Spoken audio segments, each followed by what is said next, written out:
Hi, I'm Sarah and welcome to my channel. Today's video is going to be all about sleep, bedtime routine, how my kids sleep, how I help them sleep, things like that. So don't forget to give this video a thumbs up, subscribe if you're new and press that bell next to it so you get notified of all my future videos. So yes, let's get started. Some of you may not know that I have teamed up with Channel Mum. If you do not know Channel Mum, it is basically, it's like a search engine in a sense. It's a website where there's a ton of professionals' opinions, psychologists, then mums and their advice, all about being a mum. That you can find hints, tips and help and things like that on there. What basically happens is my videos on my channel get put on there. So if people want to find something, they search it. For this example, someone's searching bedtime routine helping my kids sleep. My video would pop up as one of them, so obviously they can watch it and it'll help them. I'll pop the link of Channel Mum in the description as well, so if you've not seen it you can go check it out. It is amazing. So basically this month one of the main focuses of Channel Mum is sleep, because sleep is important, definitely. Plus with the kids going back to school, it's even more important that they get plenty enough sleep because they're using so much energy and their brains need to be working when they're at school. My kids do not sleep well at all since they've been babies. Andrew was okay as a baby. I used the crying method with him where he basically was up through the night and I thought he wanted to feed. So I used to give him a bottle, pick him up, give him a bottle, but then I stopped picking him up and just giving him a bottle lying down, hoping because he didn't get the attention that he wouldn't wake up. Didn't work. So with him I used the crying method where for the first day I'd go in every 10 minutes, give him his dummy, stroke his cheek, knowing that I'm there, and then I'd keep going in every 10 minutes, and the second day I went 20 minutes, third day I went 30 minutes, the day after that he slept through. So it definitely works. With Ava, not so much. She's got other problems as well. That means I can't let her cry too long. So yeah, it was just crazy with her. When I'm the older, Andrew is 6, Ava is 3. Like I said, they don't sleep very well at all. They haven't really. Ava's since the day she was born. Andrew, since he probably got to like 2, 1. Saying that he never really slept very good. It was okay as a baby, but that's about it. My children at the minute are going through the diagnosis and the diagnosis process of being diagnosed. With Ava, obviously her speech and things isn't very good, and they think there's an underlying condition. They've also said that because her sleep is very poor, they think it's because she's got things on her mind. So with Ava they're thinking autism, and with Andrew I've always thought ADHD and anxiety, but they also think autism with Andrew now as well. So they've not been diagnosed yet. Andrew is going through the process. Ava will be going through the process, but because she's only 3, she won't be able to get a diagnosis until she's at least 5, but she is getting the help and things that she needs to be able to help her straight away instead of waiting until she's 5, basically, until she gets a diagnosis. I'm going to be showing you the things that I do to help them sleep. 2 different things with 2 different children, both of them are completely different and both of them sleep 2 completely different ways. With Andrew we started off putting a TV on for him. That kept him up. He did not sleep because the TV were there. But like unlike Ava has to have something going on as a distraction to make her fall asleep. So she can fall asleep, Andrew can fight asleep and stay up. But Ava, if she's tired, if she's watching a video or something like that, she'll just fall asleep. She can even fall asleep like the iPad and it'll just be on her face by the time she's asleep. So what we do with Ava is she goes to bed about 7, between 7 and 7:30. This is not the time she goes to sleep, this is the time she goes to bed.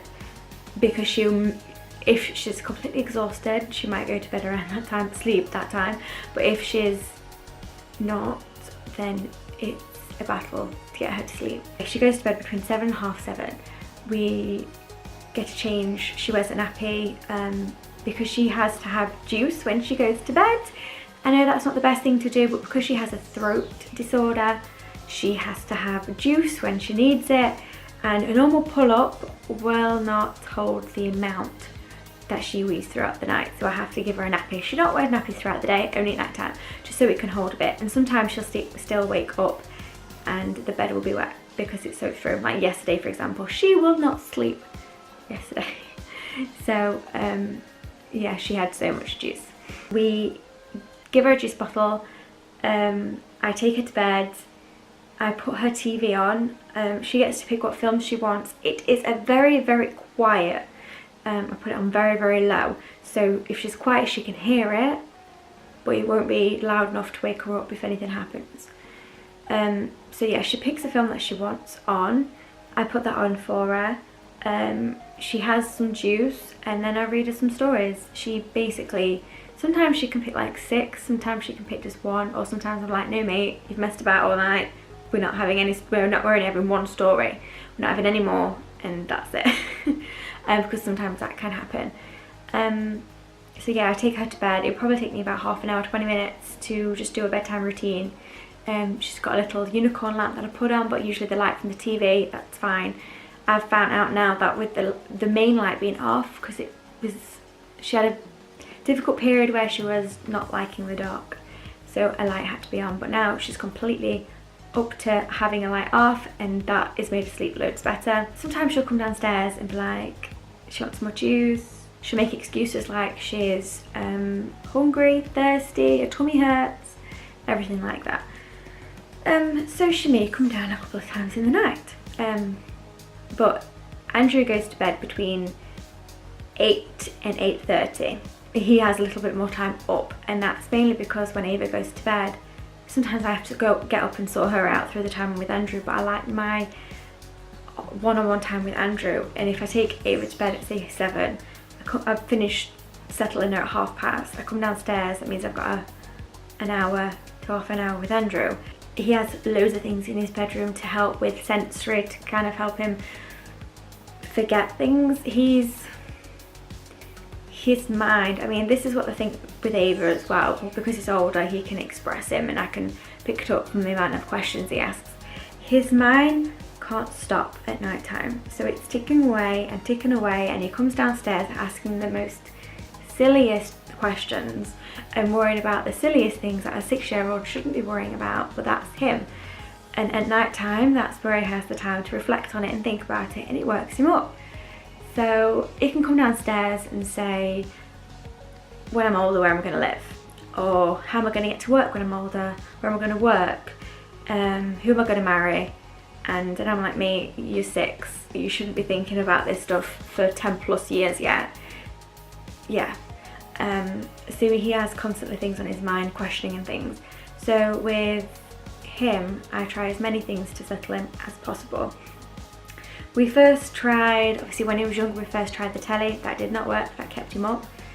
So now he's on a high sleeper anyway, so his TV is underneath the bed.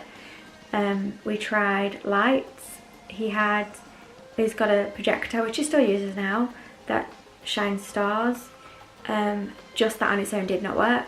The thing that's helped the most with him, I'd say, would be his CD player. He has bedtime music now, which is on. It's not quiet.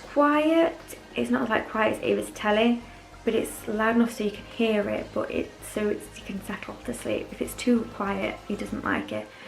So yeah, he has that, and he has bedtime music. So many times he's come down and says, Mum, you can actually have music on that I like. And I'm like, no mate, bedtime music is meant to be soothing and relaxing and help you fall asleep, not make you sing along and keep awake.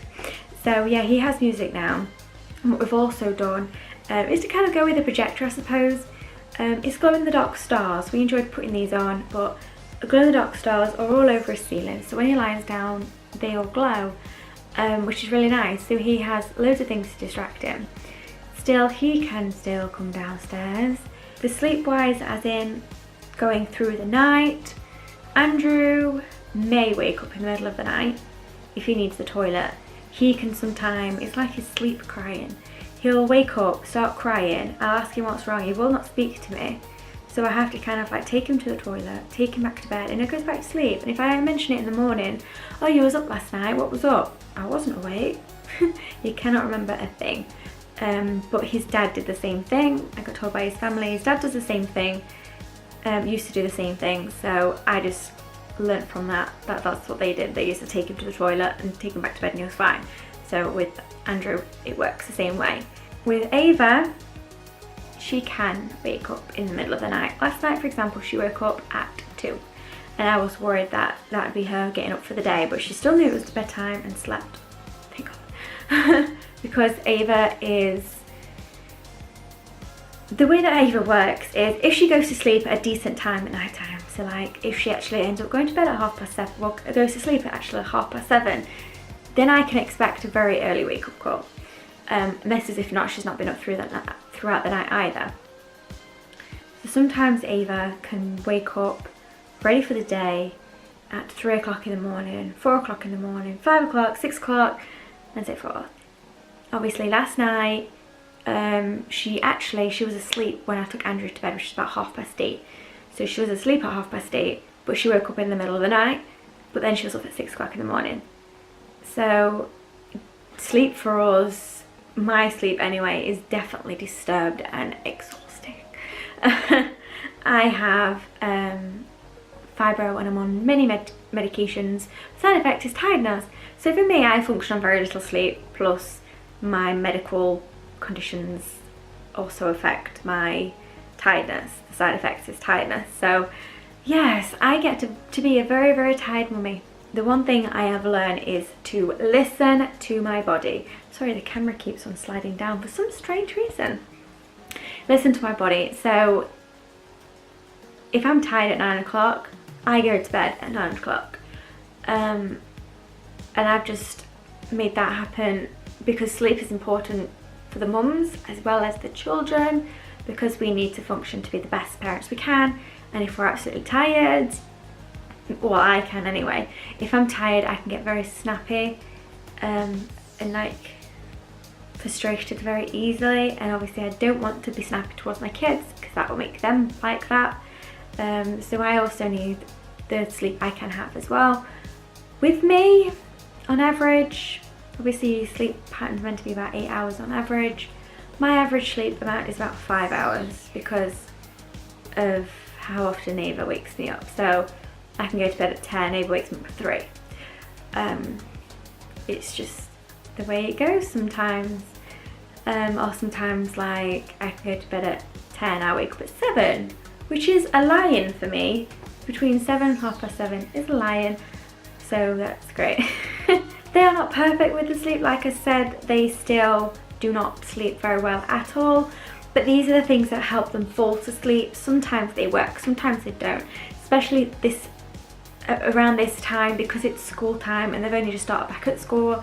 The sleep can be very difficult for them because obviously there's a routine change because we've gone from the summer to now going back to school, so the routines have changed ever so slightly at night time, where they go to bed early and they can't stay up a little bit later than they used to during the holidays. They've got school, so they get more tired with that, which can make them a bit more difficult to go to sleep at night time. They can be a little bit more upset and a bit more moody. Plus them actually being at school and having a change at school also affects their sleep. They are better than they used to be anyway at going to sleep, and these things have worked better than obviously what used to happen. So I hope all these tips and things that I've used are helpful for you guys. Like I said, all children are different, so the things that work for my kids might not work for you.